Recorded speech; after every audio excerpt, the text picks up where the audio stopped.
Hello from the city that's not particularly pretty, but is definitely hip and grungy. Yep, I'm in Berlin, where the booze is really, really cheap. I mean, 99 cents for a bottle of wine.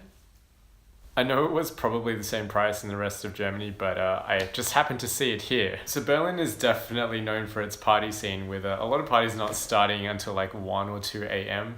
and a lot of them finishing at like 6 or 7. Now I'm a bit of a morning person, so staying up to party until 7 a.m. doesn't really appeal to me, but I did go to a bar which had karaoke one night. It was super cheesy and a lot of fun, but what I did notice is how many people were smoking in bars. And what really strikes me as a little bit odd is how acceptable smoking here is. And I was wondering why so many young people are smoking here, and then I went to the supermarket and saw how much cigarettes cost. Now granted, these are the prices for the papers for the cigarettes, but still, cigarettes are really cheap here. But anyway, I get back to the hostel from the bar and I get changed into the clothes I'm going to sleep in, and I smell this smoke and I'm thinking, who in this room has been smoking? But as I pull off my shirt to change, I realize it's me who smells. Like, I've really never had to deal with my clothes smelling like cigarettes before, so it was a complete surprise to me, and even after I washed it once, it still smelled. So I guess that's one of the downsides of going to a smoke-friendly bar.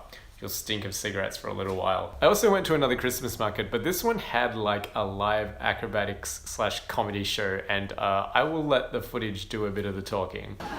So, it's... You have to take me now. Wait, something like this. Yes. Ich hab genügt. Was? Oder? Cool. Camilla, you are ready?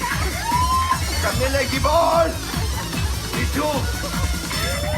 It was definitely one of the weirdest things I've seen here, but it was very entertaining. Next to this Christmas market, I also discovered a great new combination for fries. So here it's pretty common for them to put this like paprika, salt, and mayonnaise on your fries, and I can tell you it is delicious. So Berlin was a pretty significant city when it comes to World War II, and because of that you have a lot of memorials around the city. An example of this is something that you can actually find across a lot of Europe, which are things called stumbling stones. They are these little bronze tiles that sit on the footpath, and they're slightly raised from the ground level, so you have a chance of stumbling upon them. And when you do, you see the name of someone who was killed in the Nazi regime. I like that it's rather subtle yet pretty effective. But I also went to the anti-war museum, and there's a section which is an old bomb shelter. One thing that really struck me there was the door which had the etchings of all the bombings that had occurred. And I don't know why, but I was really shocked to see how often the bombings occurred. I mean, some months there were over 10. And most of the bombings occurred at night, so it's just crazy to imagine these people having to retreat to this shelter